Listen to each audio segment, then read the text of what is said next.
important, and you can see that people power works. Patty Ritchie, county clerk, started a petition drive on the license plates, and now we see that fee is gone. And she's now started a petition drive in terms of keeping that prison open. And I think that's where you can be successful. People power. And people should rise up and say, we do not want this prison closed. Join that petition drive, and we'll be successful. Great.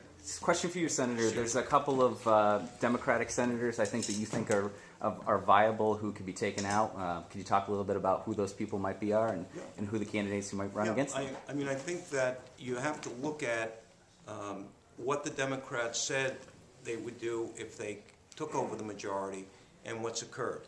And certainly I believe that Darrel, Aubertine, who's a nice person, he has failed the people of the North Country. His conservative rating was 20%. He voted 100% with Malcolm Smith, Pedro Espada, and John Sampson, the leaders from Democrat. 100%. That's not showing independence. David Valesky, same thing. Same thing, 100% with the Democrat leaders.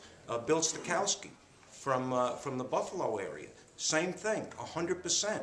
So that's not the type of independent leadership that the people of the North Country, the western part of the state, or any part of the state are looking for.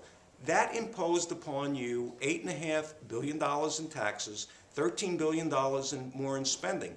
And I don't believe that's the type of representation people want in the North Country. Again, Darrel Aubertine, nice person, but I think he's failed the people of the North Country and how he votes. And that's what people should analyze. It's not a matter of nice or not nice, it's a matter of how you vote. And he followed lockstep with the New York City bosses, and he voted to increase those taxes and spending. And the people you named, they were all people who beat back Republican opposition in 2008. So how does the game plan change for 2010? How do you get your message out better? Well, I think we're obviously aggressively going throughout the state. I'm sure you're going to give that message in your reports tonight on the taxes and the spending of the Democrat senators and many of the assembly people. But again, people are now looking at the Republican Party new.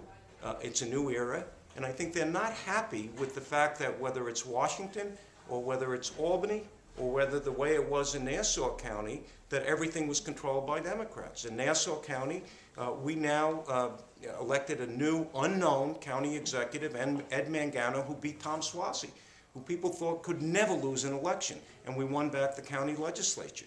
Westchester County, which is 2-1 Democrat, we elected a county executive there, Rob Astorino, overwhelmingly, picked up seats throughout the entire state. So people, Democrats of conservative bent, Republicans and independents are coming back and saying the Democrats had their opportunity, they did not fulfill their promises, and now we believe we need change in leadership, whether it's at the federal level or the state level or the local level. You mentioned Patty Ritchie and her success with the people power. Are you encouraging her to run in the 48th? I'm absolutely encouraging her to run. I think she's been a tremendous county clerk. She's a people's person. She understands the North Country, and she understands that people are looking for jobs, not more taxes and not more spending.